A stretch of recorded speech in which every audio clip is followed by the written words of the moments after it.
Hello students, welcome to my channel Learning Twist with Shalini ma'am. तो आज हम लोग शुरू कर रहे हैं क्लास 10th का बायोलॉजी का चैप्टर जैव प्रक्रम। तो मैं आपको आज ये समझाऊंगी कि जैव प्रक्रम होता क्या है। ठीक है, बच्चों को जैसे पता होगा कि जैव प्रक्रम क्या होता है, तो मैं आपको आज डिटेल में इसकी स्टडी समझाऊंगी। और मुझे नहीं लगता कि आप समझने के बाद आपको कोई इसमें कोई क्वेरी रह जाएगी या फिर कोई क्वेश्चन रह जाएगा। लेक्चर आप अच्छे से समझना, डिटेल में स्टडी करेंगे, बाद में आप इसकी स्टडी खुद कर सकते हैं, जिससे इससे ज्यादा क्वेश्चन बनेंगे और ज्यादा, तो उसके आंसर आप अपने आप ही दे पाओगे। ओके, तो जैव प्रक्रम का मतलब पहले सोच लो कि जैव प्रक्रम होता क्या है। तो जैव मीन्स क्या होता है, हमारा जीवधारी। क्या होता है, हम लिखेंगे जीवधारी। जीवधारी में तो जैसे हम लोग हैं, ह्यूमंस आ गए, प्लांट्स आ गए, सब जीवधारी होते हैं, जो लिविंग ऑर्गेनिज्म जो सांस लेते हैं, जीवधारी। ठीक है, और प्रक्रम मीन्स हो गया हमारा प्रोसेस, यानी कि प्रक्रिया, ये प्रक्रिया। ठीक है, तो जीवधारियों के शरीर में होने वाली प्रक्रिया जैव प्रक्रम कहलाती है। ठीक है, क्या होता है कि जीवधारियों के शरीर में होने वाली प्रक्रिया जैव प्रक्रम कहलाती है। इसकी स्टडी कर लेंगे कि जीवों के शरीर में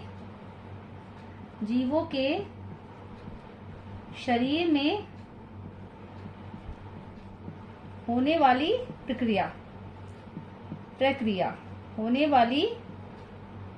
प्रक्रिया क्या कहलाती है, जैव प्रक्रम कहलाती है। ओके, जीवों के शरीर में होने वाली प्रक्रिया जैव प्रक्रम कहलाती है। जैव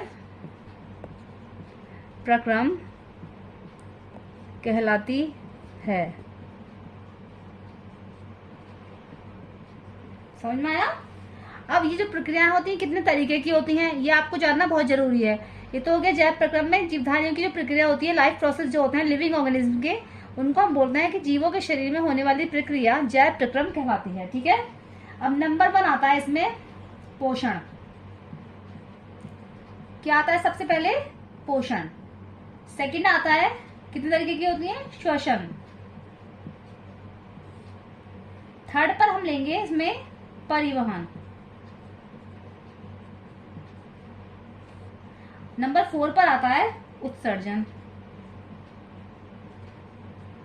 ठीक है, कौन कौन सी होती है इसमें प्रोसेस जो होते हैं, हमारे प्रक्रियाएं जो होती है जीवधारियों के शरीर में, कौन कौन सी होती है, पोषण होती है, श्वसन होती है, परिवहन और उत्सर्जन। ठीक है, तो पोषण किसे कहते हैं, पोषण तो क्या होता है, जैसे कि हम काम करने के लिए भोजन ग्रहण करते हैं, तो जिससे हमें ऊर्जा मिलती है, और हम दैनिक जीवन की जिससे कि सारी क्रियाएं करते हैं, वही हमारी पोषण कहलाती हैं। जब हम खाना खाते हैं, जो भोजन हम लेते हैं और जिससे हमें ऊर्जा मिलती है, हम दैनिक जीवन की सारी क्रियाएं करते हैं, उसको हम क्या बोलते हैं, पोषण बोलते हैं। अभी आगे इसकी डिटेल में स्टडी करेंगे, समझाऊंगी मैं आपको। ऐसे होता है हमारा श्वसन। ठीक है, श्वसन में आप सिंपली ये बोल देते हो कि गैसों का आदान प्रदान। ठीक है, क्या बोलते हो, गैसों का आदान प्रदान, गैसों का आदान प्रदान। तो इसमें क्या होता है कि बच्चे बोल देते हैं कि CO2 इसमें रिलीज होती है और ऑक्सीजन को हम ग्रहण करते हैं। ठीक है, तो होता तो सही है, लेकिन ये सिंपल आंसर नहीं होगा। इसकी डिटेल में स्टडी करेंगे कि श्वसन हमारे लिए होता क्या है। कि अगर हम सिंपल ऐसे आंसर दे देंगे कि CO2 हम ले लेंगे, CO2 हम रिलीज कर देंगे और ऑक्सीजन को हम ले लेंगे, तो ये श्वसन कहलाता है। तो ये डिटेल स्टडी इसकी नहीं होगी। डिटेल स्टडी में क्या होगा कि जब ऑक्सीजन आपकी बॉडी में प्रवेश करती है, तो बच्चों में दोबारा बताती हूँ कि श्वसन में जब ऑक्सीजन आपकी बॉडी में प्रवेश करती है, मतलब एंट्री करती है, तो वो ब्लड में से होकर शरीर की अलग अलग कोशिकाओं तक पहुंचती है। हर जो प्रत्येक कोशिका सेल्स होते हैं उसमें वो हमारी पहुंच जाती है। तो ब्लड में क्या होता है, हमारा हीमोग्लोबिन होता है, और वो ब्लड में पहुंचते पहुंचते ब्लड जो होता है वो हमारे सारे सेल्स में पहुंच जाता है, बॉडी के जितने भी सेल्स होते हैं, और वो वहां से क्या होता है, माइटोकॉन्ड्रिया में पहुंचता है। और वहां पर क्या होता है, माइटोकॉन्ड्रिया में जब वो पहुंच जाता है, तो माइटोकॉन्ड्रिया क्या करता है, ग्लूकोज होता है वहां पर, तो ग्लूकोज को वो उसके अवयवों में तोड़ देता है, और जिससे कि हमें एनर्जी मिलती है। फिर वहां पे क्या होता है, वहां पर CO2 रिलीज होती है, और वो जब कोशिका से बाहर आती है, तो फिर हीमोग्लोबिन जो होता है हार्ट के पास और फिर फेफड़ों में पहुंच जाता है, और CO2 उससे बाहर निकाल लेता है। ठीक है, समझ में आ गया कि मतलब कैसे कैसे होता है कि जब ऑक्सीजन आपकी बॉडी में एंट्री करी, तो वो ब्लड में से होकर शरीर के प्रत्येक सेल्स में पहुंचेगी, और सेल्स में पहुंचने के बाद उसमें ब्लड में क्या होता है, हमारे हीमोग्लोबिन होता है, हीमोग्लोबिन उसे माइटोकॉन्ड्रिया तक ले जाता है, और माइटोकॉन्ड्रिया से क्या होता है, माइटोकॉन्ड्रिया से जो हमारी एनर्जी निकलती है, वहां पर ग्लूकोज होता है। ठीक है, तो ग्लूकोज जो होता है वो अपने अवयवों में टूट जाता है, और टूट के हमारी एनर्जी मिलती है। फिर वहां क्या होता है, CO2 रिलीज होने लगती है, और जो CO2 होती है वो जब कोशिका से बाहर आती है, तो फिर हीमोग्लोबिन जो होता है हार्ट तक पहुंचता है, हार्ट के पास पहुंचता है, फिर फेफड़ों में पहुंचता है और वहां से CO2 को बाहर निकालता है। तो ये जो क्रिया कहलाती है हमारी श्वसन कहलाती है। तो सिंपली हो गया ना, हो गया गैसों का आदान प्रदान हो गया कि CO2 रिलीज हो रही है, ऑक्सीजन अंदर जा रही है। क्योंकि अगर आप छोटा सा क्वेश्चन ये दे देंगे कि तो इसका आंसर कंप्लीट नहीं माना जाएगा। तो श्वसन के बारे में हमारा बताना बहुत जरूरी है, ठीक है।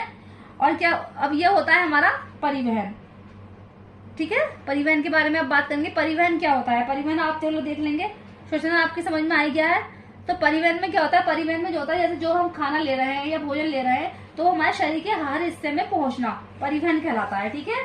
जो खाना हम खाते हैं वो पेट में रहता है, परिवहन की वजह से वो सब जगह पहुंचता है, ठीक है।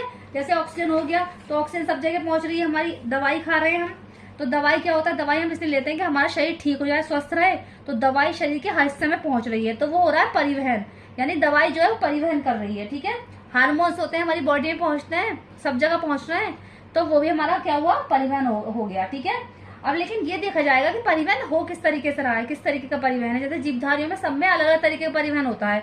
जैसे कोई जीवधारी होते हैं हमारे रहते हैं जल में, एक्वाटिक एनिमल्स होते हैं, उसमें किस तरीके का परिवहन हो रहा है, उसमें ऑक्सीजन कैसे पहुंच रही है। कोई थल में रहने वाले होते हैं, कोई मरुस्थल में रहने वाले होते हैं, सब अलग अलग तरीके के होते हैं, उनको हम परिवहन बोलते हैं, ठीक है। अब आता है लास्ट में उत्सर्जन। तो उत्सर्जन में हमारा क्या होता है, उत्सर्जन होता है एक्सक्रेशन, यानी कि जो हम खाना खा रहे हैं या जो भी हमारे शरीर से वेस्ट निकल रहा है उसको हम बोलते हैं उत्सर्जन, ठीक है। जैसे हमारे पसीने के रूप में रोम छिद्रों से निकलता है पसीना, तो ठीक है, वो भी उत्सर्जन हो गया। और क्या होता है, जैसे हम वेस्ट खा रहे हैं, कोई भी हमारे शरीर में हानिकारक चीजें हैं बॉडी से, और अगर वो नहीं निकलेंगी, मान लीजिए हमारी जैसे किसी का टॉयलेट बंद हो जाता है या बाथरूम बंद हो जाता है, तो हमारी किडनी फेलियर की स्थिति तक आ जाती है। तो उत्सर्जन शरीर के जो वेस्ट पदार्थ है उनका सही तरीके से निकलना, मतलब टाइम टू टाइम वो निकलते रहे, उत्सर्जन कहलाता है, ठीक है। चारों चीजें आपकी क्लियर हो चुकी हैं, पोषण, श्वसन, परिवहन और उत्सर्जन, ठीक है। अब मैं आपको बताऊंगी इसमें कि पोषण की डीपली स्टडी करेंगे, पोषण होता क्या है, ठीक है। अब पोषण के बारे में आपको समझा दूंगी। तो बच्चों अब हम बात करेंगे पोषण की, कि पोषण के मैंने आपको समझाया था कि पोषण क्या होता है। पोषण की आप डीपली स्टडी करेंगे, पोषण होता क्या है, ठीक है। भोज्य पदार्थों को ग्रहण करना जिससे हमें ऊर्जा मिलती है और हम दैनिक जीवन की सभी क्रियाएं जिससे कि हम कर सकते हैं, तथा ये हमारे शरीर में होने वाली टूट फूट की भी मरम्मत करता है। तो मरम्मत जो होती है हमारी, तो ये मरम्मत करता है शरीर की टूट फूट की, ठीक है। जैसे मान लीजिए हमारे शरीर में कहीं चोट लग जाए, जैसे हम क्या करते हैं, हम दवाइयां लेते हैं, शरीर में तो दर्द हो रहा है, कहीं पर हमारे दर्द है, हमें कोई बीमारी है, शरीर को पोषण दे रहे हैं, ठीक है। जिससे हमें पता चलता है कि हमें कोई परेशानी है मान लीजिए, तो हम ये मतलब ये समझ में आता है विटामिन ले रहे हैं या हम दूध पी रहे हैं, अपने शरीर को कार्बोहाइड्रेट दे रहे हैं, तो ये एक तरीके का पोषण हो रहा है कि हम अपने शरीर को पोषण दे रहे हैं। यानी कि भोज्य पदार्थों को ग्रहण करना जिससे हमें ऊर्जा मिलती है और हम दैनिक जीवन की सभी क्रियाएं करते हैं तथा हमारे शरीर में होने वाली टूट फूट की मरम्मत भी हो सके, तो ये क्या कहलाता है, पोषण कहलाता है। ओके, पोषण की डेफिनेशन हम यहाँ पे लिख देंगे, भोज्य पदार्थों को ग्रहण करना, भोज्य पदार्थों को ग्रहण करना जिससे हमें ऊर्जा मिलती है, जिससे हमें ऊर्जा मिलती है, ठीक है।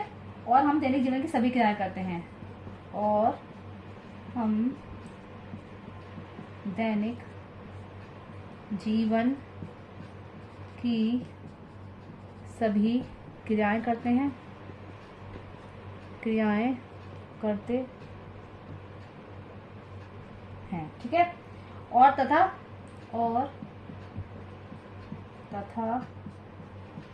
हमारे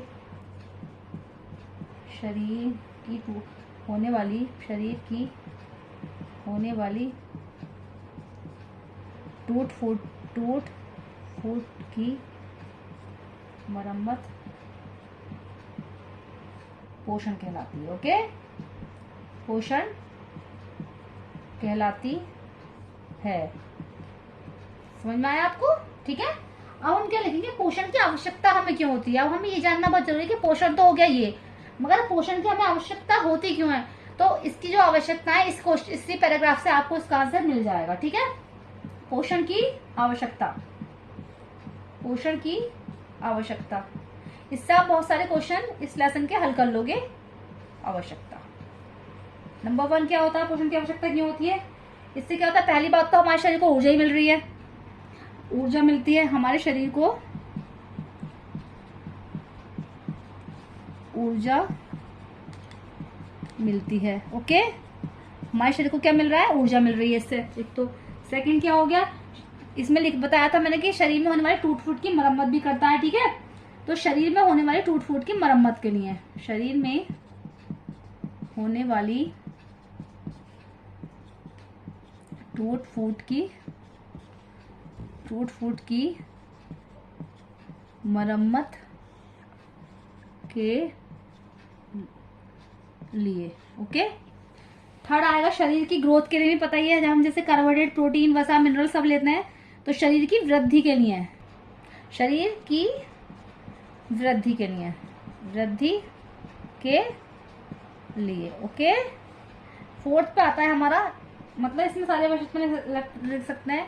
अब क्या होता है, शरीर में कभी कभी हमारे एंटीबॉडीज बन जाती है, बताया था मैंने, एंटीबॉडीज बन जाती है। तो जैसे कि हम गोली लेते हैं एंटीबायोटिक्स, तो हमें एंटीबॉडीज बनानी जरूरी है, तो शरीर की जो प्रतिरोधक क्षमता बढ़ती है इससे, पोषण से। हमारी दवाइयां खाएंगे हम तो उसमें एंटी बना लेंगे उसकी, तो वो एंटीबॉडी का काम करेगा ना।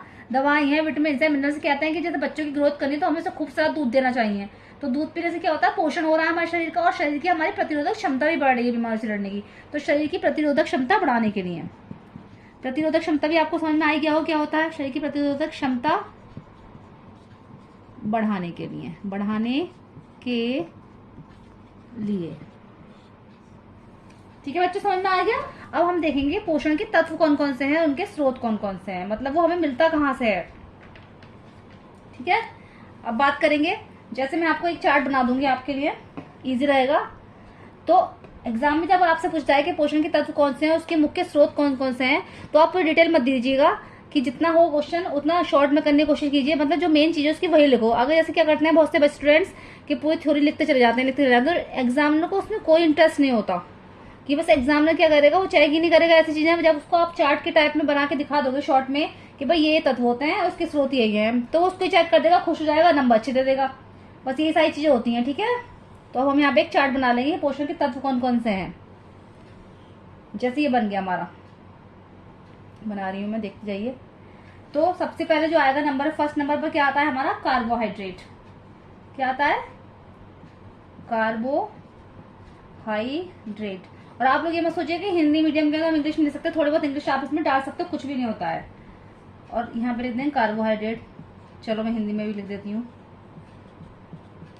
कार्बोहाइड्रेट। ठीक है, अब आता है सेकंड पे, क्या आता है, वसा, फैट, जिसको क्या बोलते हैं, फैट, वसा। ठीक है, थर्ड हमारा आता है प्रोटीन्स,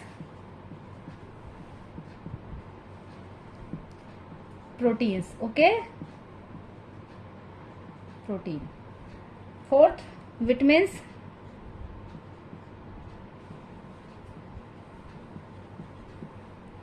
विटामिन्स, विटामिन। ठीक है, और लास्ट में आएगा जल एवं खनिज लवण। क्या आएगा, जल एवं खनिज लवण। इसकी भी हिंदी इंग्लिश लिख सकते हो, वाटर एवं मिनरल्स लिख दो, चलो, वाटर एंड मिनरल्स। ओके, अब ये सारे हो गए, 4 प्रकार के होते हैं पोषण। ठीक है, पोषण के जो तत्व होते हैं, मतलब एलिमेंट्स जो होते हैं इसके, कार्बोहाइड्रेट हो गया, फैट हो गया, प्रोटीन्स, विटामिन्स, जल और खनिज लवण। ठीक है, अब हम ये देखेंगे कि कार्बोहाइड्रेट हमें मिलता किस किस से है। ये कहीं बाहर से लाने की जरूरत नहीं है, मैं आपको सब वही चीजें बताऊंगी जो आपके डेली यूज में होती हैं, घर में जो सारी चीजें मिल जाती हैं, तो उससे ही हम अपने शरीर में इन सब चीजों की पूर्ति कर सकते हैं, और उससे हमें पोषण मिल सकता है। जैसे कार्बोहाइड्रेट हम क्या करते हैं, चावल है, आलू है, डेली खाते हैं, हर एक के घर में एक कोई ना कोई मील ऐसी होती है जिसमें चावल बनता ही बनता है, चाहे सुबह में ले लो, दोपहर को ले लो, शाम को ले लो, बनेगा जरूर, बनता ही है अधिकतर। तो चावल जो है कार्बोहाइड्रेट का मेन स्रोत है। क्या कहते हैं, आलू मेन स्रोत है कार्बोहाइड्रेट का। ठीक है, तो हम बताएंगे कौन कौन से कार्बोहाइड्रेट के स्रोत हैं। अभी पूछा है ना, पहले तत्व कौन कौन से हैं, फिर इसके स्रोत कौन कौन से हैं। तो सबसे पहले आएगा चावल, मैं सब बताऊंगी आपको, आलू। ठीक है, अब आता है साबूदाना। ये दो तो मेन हो गए जो हमारे चावल आलू यूज होते हैं। साबूदाने में भी कार्बोहाइड्रेट होता है। मक्का, मक्का तो आप लोग सब जानते हो, मक्का क्या होती है, कौन बोलते हैं इसको। ठीक है, मक्का को सब जानते हैं, भुट्टा जैसे होता है, ये भुट्टा हो गया। ये छोटे छोटे दाने होते हैं, उसमें येलो कलर के लगे होते हैं, भुट्टा होता है ये। तो यही मक्का होती है, जिसके बीज होते हैं, इनको मक्का बोलते हैं, ठीक है। इसका आटा भी बनता है। मक्का से क्या बनता है, अब जैसे मूवी हॉल में जाते हैं, मूवी देखने जाते हैं, तो हम क्या करते हैं, क्या खाते हैं, पॉपकॉर्न, ठीक है। ये भी मक्का का बना होता है। और दूध के साथ जो पीते हैं घर पे नाश्ते में, कॉर्नफ्लेक्स, ये मक्का का होता है। ये सारे जो पोषण तत्व है वो हमारे कार्बोहाइड्रेट के हैं, ठीक है। मतलब स्रोत हैं ये सारे, चावल, आलू, साबुदाना, मक्का, पॉपकॉर्न और कॉर्नफ्लेक्स, मतलब ये सारे मक्के से बने हुए हैं, तो ये सब हमें कार्बोहाइड्रेट देते हैं। सेकंड आता है फैट। तो फैट का मतलब वसा। तो वसा हमें किस किस से मिलता है, वसा एक तरीके से क्या होता है, तेल और चिकनाई वाले पदार्थों से मिलता है, जिसमें तेल होता है। उससे तो कहते हैं ना मोटापा चढ़ रहा है, फैट बढ़ रहा है हमारा, यानी ऑयली चीजें खाना छोड़ देते हैं जब डाइटिंग होती है, तो इसलिए फैट थोड़ा सा कम हो जाता है। तो ये हमें तेली चीजों से मिलता है। जैसे कि सबसे पहले आता है हमारा मक्खन। क्या आएगा, मक्खन, घी, तेल, ठीक है। अब तेल कोई सा भी हो सकता है उसमें, जैसे कि सूरजमुखी का ले लो, सूरजमुखी का आता है तेल, सूरजमुखी हो गया, है ना, सरसों हो गया, उसमें मूंगफली हो गया, ओके, मूंगफली, तेल कोई सा भी लगा सकते हैं, ये हो गए। अब आया प्रोटीन्स। प्रोटीन्स किस किस से मिलता है, प्रोटीन का सबसे महत्वपूर्ण जो स्रोत होता है वो हमारी होती है दालें। दालें, ठीक है, कौन कौन सी होती हैं, दालें। दालें कोई सी भी हो गई, सब प्रोटीन देती हैं हमें। फिर सेकंड होता है दूध। दूध में बहुत ज्यादा प्रोटीन होता है। कहते हैं जब हमारे शरीर में कहीं चोट लग जाती है, हमें कुछ हो जाता है, तो मम्मी आपकी हल्दी दूध देती है। तो दूध में क्या होता है, प्रचुर मात्रा में प्रोटीन्स होता है। तो दूध हमें लेना चाहिए। जैसे कोई बच्चे होता है, बच्चे की ग्रोथ नहीं हो रही है बच्चों की, तो बचपन से लेके आज तक बच्चों को दूध दिया जाता है कि दूध पीने से सारे शरीर की जरूरी आवश्यकताएं पूरी हो जाएंगी और बच्चों को प्रोटीन मिलेगा, ठीक है। तो उसे बॉडी की ग्रोथ के लिए भी जरूरी है, तो दूध देते हैं हम साथ में। फिर क्या आता है, मछली। मछली में भी बहुत अधिक मात्रा में प्रोटीन होता है। अंडा, जो लोग अंडा और मछली खाते हैं वो प्रोटीन इससे लेते हैं, ठीक है, ये प्रोटीन मिल गया।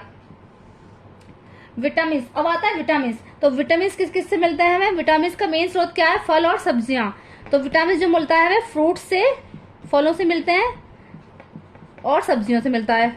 विटामिन होते हैं सब्जियों से।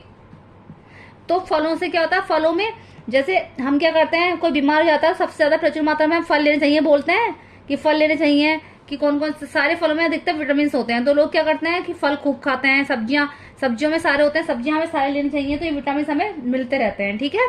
तो विटामिन का मुख्य स्रोत क्या है, फल और सब्जियां। अब आता है जल और खनिज लवण। तो जल और खनिज लवण हमें कहाँ से मिलते हैं, इसको क्या बोलते हैं, जैसे अंडरग्राउंड वाटर जो होता है ना, उसमें से ही हमें खनिज लवण मिलते हैं। जैसे क्या करते हैं आजकल तो सब लोगों ने घरों में आरओ लगा लिए हैं, तो उससे क्या होता है जो खनिज लवण होते हैं भूमि के, वो फिल्टर हो जाते हैं, उसी में नष्ट हो जाते हैं। तो हमारे जो पानी होता है फिल्टर करके पीते हैं, तो ज्यादा स्वास्थ्यवर्धक नहीं होता है वो। और जो पहले क्या करते थे, पहले समरसेबल का या हैंडपंप का या कुएं का पानी यूज करते थे, तो क्या होता था, मिट्टी के साथ साथ खनिज लवण भी आते थे हमारी बॉडी में, तो वो हमारे शरीर के लिए फायदेमंद होते थे। तो अब क्या करते हैं कि अब ऐसा नहीं होता है, लेकिन तो क्या होता है उसी में जो अंडरग्राउंड जो वाटर होता है, जो भूमिगत जल हो गया हमारा, उसी से जो खनिज लवण हमें मिलते हैं, वही स्रोत है पोषण का, ठीक है। भूमिगत जल, underground water, underground water, okay. तो ये सब मैंने बता दिया, समझा दिया आपको कि कौन कौन से स्रोत हैं इसके, और तत्व कौन कौन से और स्रोत कौन कौन से हैं। तो इससे बहुत सारे क्वेश्चन आपके कंप्लीट हो गए। मुझे नहीं लगता इस टाइप का कोई क्वेश्चन बचा होगा। ये क्वेश्चन कई बार आते हैं, इंपॉर्टेंट क्वेश्चन है बोर्ड में, कि पोषण के तत्व जैसे कार्बोहाइड्रेट हमें किससे मिलता है, फैट किससे मिलता है, प्रोटीन किससे मिलता है, विटामिन किससे मिलता है, जल और खनिज लवण हमें किससे मिलते हैं। तो एक टेबल कंप्लीट हो गई, इसको अच्छी तरह से लर्न कर लीजिए, स्क्रीनशॉट ले लेना अगर आपको लगे तो आप इससे याद कर लोगे इजीली। बच्चों हम शुरू करेंगे कार्बोहाइड्रेट, जैसे प्रोटीन है, वसा है, कार्बोहाइड्रेट है, जल और खनिज लवण, विटामिन हमें मिलते कहाँ, इनसे मतलब हमारा क्या क्या मिलता है इनसे हमें, ठीक है। तो जैसे हम बताएंगे कार्बोहाइड्रेट्स से क्या मिलता है, ठीक है, कार्बोहाइड्रेट, ठीक है, बताएंगे आप कार्बोहाइड्रेट क्या है। तो कार्बोहाइड्रेट से हमें क्या मिलता है बच्चों, बताइए। तो कार्बोहाइड्रेट से हमें मिलता है ऊर्जा मिलती है। क्या मिलता है, ऊर्जा। जब हम शरीर में क्या करते हैं, कार्बोहाइड्रेट लेते हैं, हम जैसे पूरे दिन काम करते रहें, ऊर्जा मिलती है।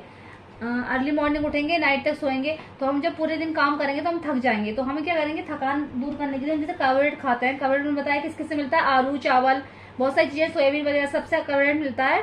तो इसलिए हम कार्बोहाइड्रेट लेते हैं और हमारा शरीर निरंतर चलता रहता है और हमारे शरीर को ऊर्जा मिलती रहती है। ठीक है, जैसे जब हम बीमार हो जाते हैं तो हमें ग्लूकोज चढ़ता है, तो क्या होता है, ग्लूकोज चढ़ने से क्या होता है, हमें एनर्जी मिलती है। कार्बोहाइड्रेट से हमारा ग्लूकोज में टूटता है तो हमें एनर्जी मिलती है और सारे ग्लूकोज मिलकर क्या होता है, कार्बोहाइड्रेट बना लेते हैं।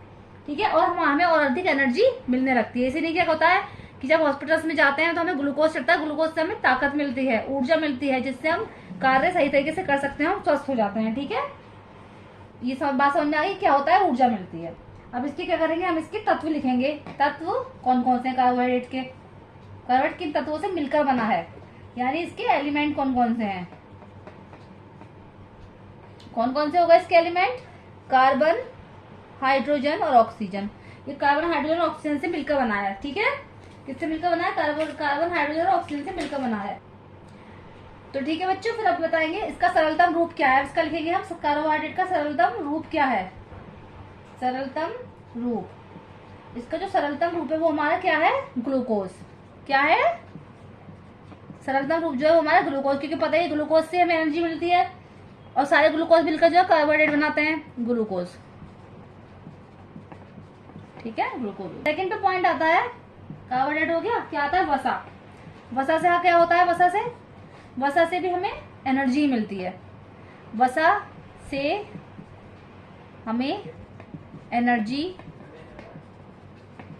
यानी कि ऊर्जा मिलती है। ठीक है, मिलती है, लेकिन क्या है कि कार्बोहाइड्रेट की अपेक्षा थोड़ी मात्रा में मिलती है।